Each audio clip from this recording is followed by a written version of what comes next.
Something that really catches everyone's eye in the forest are these beautiful May apples when they come out.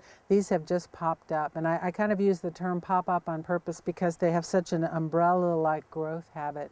This is a very common early spring plant. We're going to see it all through here with the trillium and all the plants we've been talking about earlier. We see that the wild geranium likes to grow nearby it, and again, it has that leaf formation of having kind of a horizontal plane. This plant is not really used medicinally because its roots have some therapeutic properties, but it's very strong. There's some research being done right now on the roots for some cancer remedies that may have some application in treating testicular cancer. But the whole plant itself is so strong that it's not appropriate for medicinal use. But the fruits, the May apple itself, which is what I'm going to show you right now, growing out of the axil of the leaves. And this is just past blooming. It bloomed probably about 3 weeks ago, and now it's forming a seed pod, and this will form a nice fruit that'll be about the size of a small egg. And this is an edible fruit in the fall when it's kind of papery and yellow on the outside and soft to the touch. I don't think it's that interesting in terms of being a wild food, but it is edible, so that is a part of the plant that someone could use. And one of the things that's kind of fun about May apples is to think about who eats them in the wild, which is the turtles. It's just sort of located on the plant at the perfect height for a turtle to come along and reach up and eat this fruit when it's ripe in the fall. So, May apples.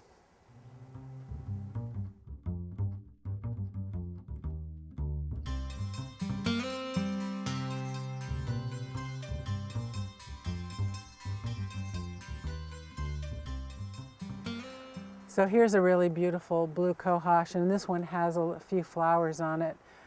We're a little deeper into the cove now, so we're seeing things in a little earlier stage of growth. This looks like it could be a black cohosh coming up. I was talking about Pachypodium or baneberry a little earlier. Given that that's already blooming and this is still just coming up, there's a good chance that this is a black cohosh, but we'll come back later in the season and double check because, as I said, we always want to make sure we see the flower stalks before we harvest anything. But it does have that characteristic of the stem coming straight up and then forking out into leaflets, which we see with blue cohosh back here and black cohosh up here and with the Pachypodium. One other thing I want to show you here is this beautiful trillium. We're seeing lots of those opening up in about, probably in about 5 or 6 days with the weather being like it is. This hillside is going to be covered with trillium in bloom. The two that we see here most often are the Catsby's trillium and Vassey's trillium. But I also think there's some trillium erectum just below where I'm sitting now that we'll look at before we leave.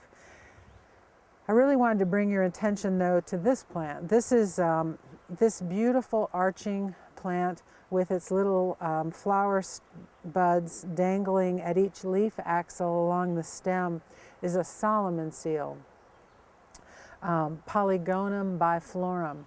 Very common here in the woods as well, and it'll be blooming in about another 3 weeks or so. This is a plant that has a lot of medicinal use, both in North American herbal medicine, but it's also a plant that the Chinese use quite a bit. The root of this plant is a rather large rhizome with rootlets, and the Cherokee used to harvest the root of this plant, roast it in a fire, and then grind it up and use it as a flour. So they would take some of the powdered Solomon seal root and they would mix it with berries or animal fat and make little patties that could be preserved and stored for traveling and in the winter. What we use this plant for medicinally is really based on our understanding of traditional Chinese medicine.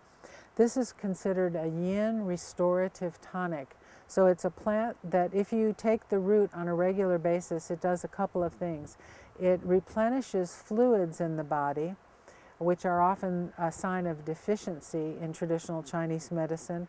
And it also, according to some herbalists like Matthew Wood, is something that's used to heal ligaments and tendons, which would really conform with what traditional Chinese medicine says about when the yin is deficient, you have a situation where there's a lot of symptoms of overall dryness. And a plant like this would increase fluids and lubrication of things like ligaments and tendons, which would help them heal faster and keep them from being injured. This is going to have a really lovely whitish green flower, bell-shaped flower in a few weeks. And then in the fall, it's going to have a blue berry that looks a lot like what we think of as a blueberry.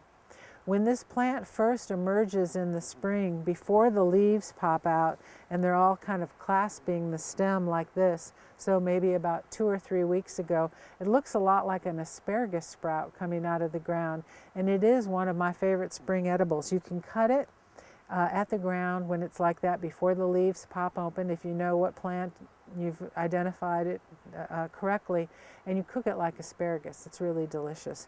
Now it's too late to be done for that to be done with it, but this is used a lot in native plant gardens now.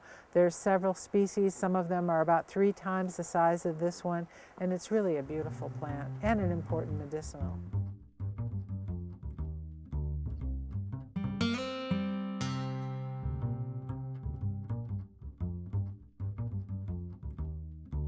Now we're going to look at one of my favorite plants, which is the bloodroot.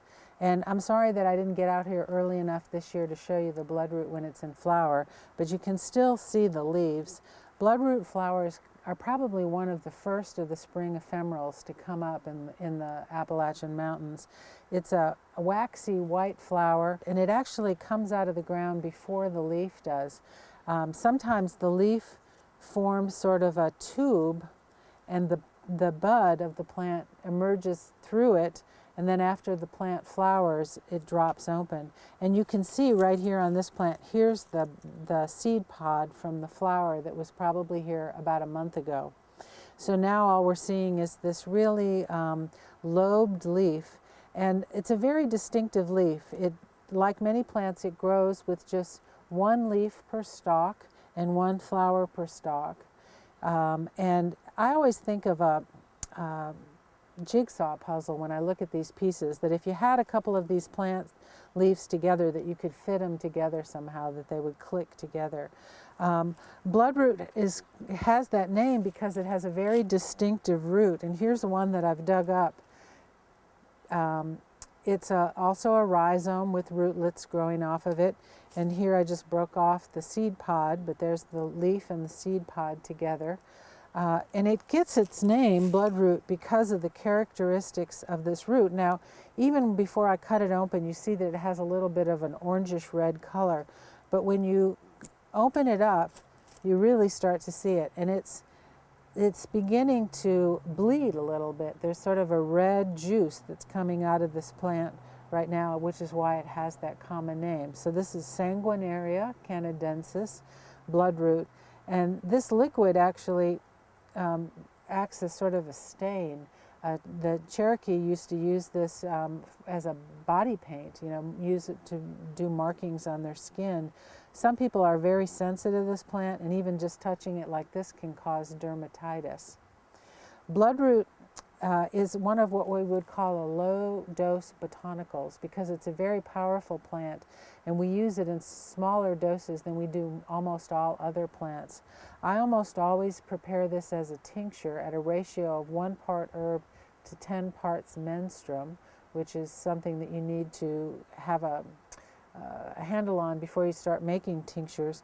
But bloodroot is used as an expectorant, and it does 2 things as an expectorant. So when someone has a lot of lung congestion, if they take a little bit of bloodroot tincture, a small amount, like 3 to 5 drops of tincture in a small amount of water, is going to act as a bronchial relaxant. So if they're doing a lot of coughing and it's not so productive, and you give them a little bit of bloodroot tincture, it'll relax those spasms, but still help them get the congestion out of their lungs. And if you use a slightly higher dose, between 5 and 10 drops, it'll act as a stimulating expectorant. So it'll make the person bring up more of the lung congestion that's causing the problem. Bloodroot is also used topically in skin preparations, and it's been used a lot in the Appalachians as a topical escharotic, something that people put on usually tumors and masses that grow on the surface of the skin in order to basically cause a necrosis to occur around the tissue to kill off the healthy skin so that the tumor is robbed of its blood supply and then it falls off.